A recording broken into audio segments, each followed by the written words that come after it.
Assalamualaikum warahmatullahi wabarakatuh. Di sini saya akan menjelaskan tentang fungsi penerimaan dalam matematika ekonomi. Perkenalkan, nama saya Miftahul Jannah. Saya dari Pendidikan Matematika UIN Wali Songo Semarang dengan NIM 180 805 6063. Langsung saja ke fungsi penerimaan. Pengertian penerimaan adalah sejumlah uang yang diterima oleh perusahaan atas penjualan produk yang dihasilkan. Dalam ilmu ekonomi, penerimaan diistilahkan dengan revenue. Nah, untuk itu, penerimaan atau revenue adalah penerimaan yang diperoleh dari hasil outputnya. Nah, di sini ada penerapan fungsi penerimaan. Penerapannya itu seperti seorang menjajakan gorengan pisang atau yang lainnya. Nah, maka orang itu akan menerima sejumlah uang dari penjualan gorengan pisang tersebut. Nah, maka ini merupakan penerimaan bagi orang tersebut. Oleh sebab itu, jumlah penerimaan ditentukan oleh dua faktor, yaitu jumlah produk atau barang yang dihasilkan dan harga produk tersebut. Jadi, semakin banyak jumlah barang yang dijual, semakin besar jumlah penerimaannya. Nah, di sini kita akan masuk ke macam-macam fungsi penerimaan. Fungsi penerimaan itu dibedakan menjadi tiga atau dipecah menjadi tiga. Yang pertama itu ada penerimaan total atau total revenue. Yang kedua penerimaan rata-rata atau average revenue. Yang ketiga penerimaan marginal atau marginal revenue. Nah, untuk mengetahui penerimaan total, penerimaan rata-rata dan penerimaan marginal itu apa pengertiannya dan seperti apa rumus-rumusnya, kita akan langsung masuk ke pembahasannya. Penerimaan total itu adalah fungsi dari jumlah barang, juga merupakan hasil kali jumlah barang dengan harga barang per unit. Jadi penerimaan total itu jumlah barang dikalikan dengan harga barang per unit tersebut. Nah, dalam secara matematik penerimaan total itu dapat dirumuskan sebagai berikut. TR sama dengan P kali Q. Dengan keterangan TR adalah penerima total atau total revenue, dan P adalah harga barang, dan Q adalah jumlah barang yang dijual. Jadi penerimaan total tadi kan jumlah barang itu hasil kali barang dengan harga per unit. Jadi harga barangnya itu P dan jumlah barang itu per unitnya itu diibaratkan dengan Q. Jadi rumusnya itu memakai TR. TR itu adalah penerimaan total atau total revenue tadi. Nah, jadi TR sama dengan TR adalah P kali Q, seperti itu. Yang kedua, yaitu kita masuk ke penerimaan rata-rata. Penerimaan rata-rata atau average revenue atau bisa disebut dengan AR. Penerimaan rata-rata inilah ini adalah rata-rata penerimaan yang diperoleh per unit barang. Penerimaan rata-rata ini penerimaan yang diperoleh per unit barang.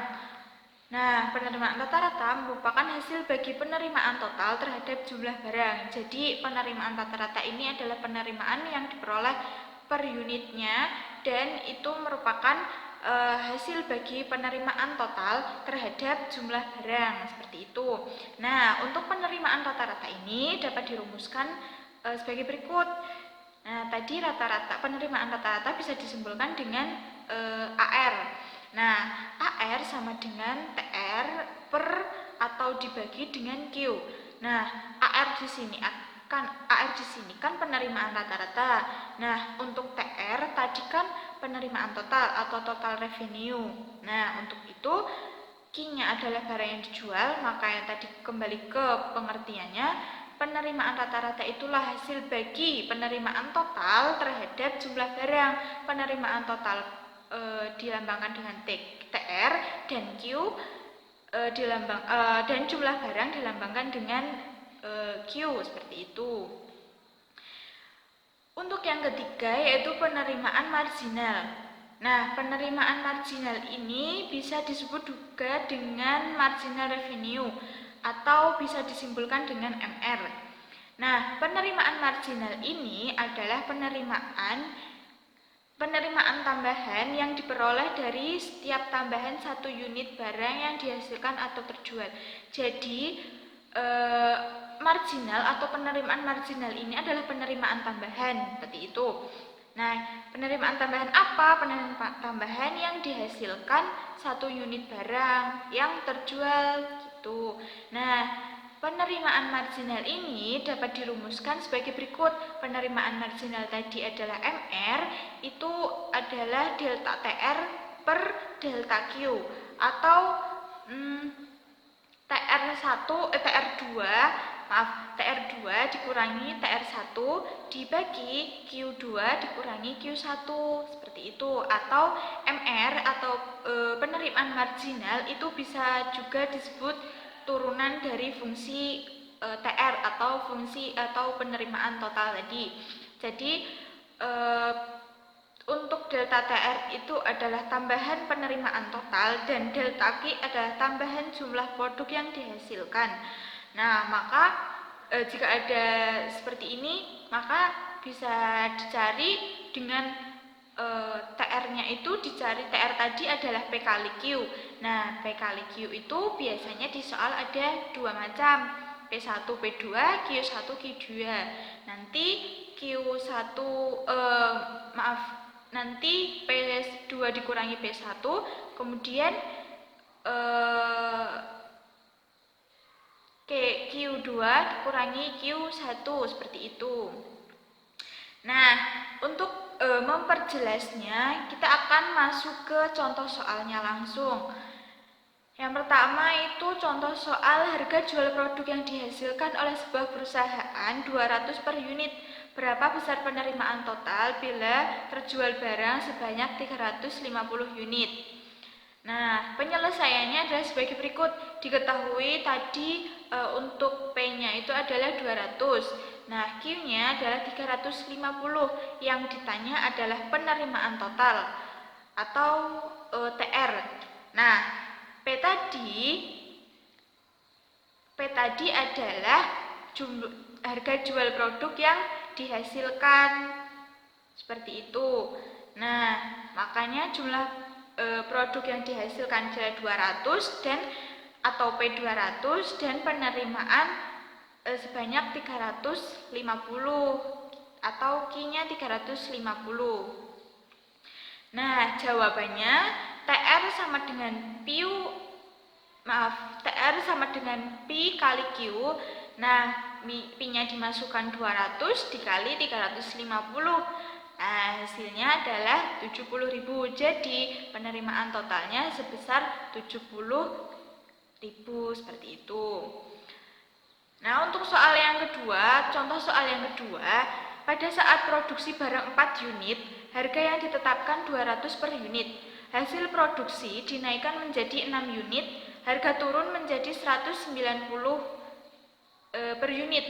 Berdasarkan data tersebut, berapakah MR atau penerimaan marginal? Nah, kita langsung ke pembahasannya.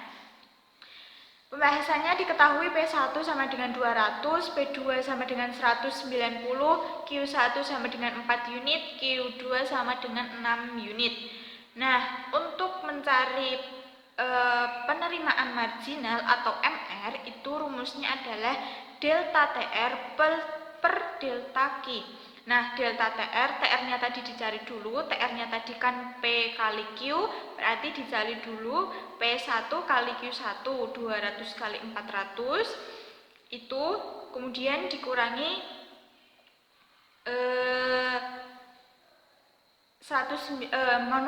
berarti P2 dikurangi Q2 dikali Q2 dikurangi P1 kali Q1, jadi 1140 dikurangi 800 dibagi 6/4, hasilnya 340/2 atau dibagi 2. Nah, MR-nya itu 170. Jadi penerimaan marginalnya atau MR-nya itu sebesar 170, seperti itu. Nah, untuk selanjutnya di sini saya ada 2 latihan soal. Ini bisa dikerjakan berdasarkan rumus-rumus yang tadi saya sampaikan, seperti itu. Semoga latihan soalnya tidak terlalu sulit, begitu ya teman-teman. Terima kasih untuk perhatiannya. Mohon maaf apabila ada kesalahan, dan dari saya mengucapkan terima kasih sebanyak-banyaknya. Wassalamualaikum warahmatullahi wabarakatuh.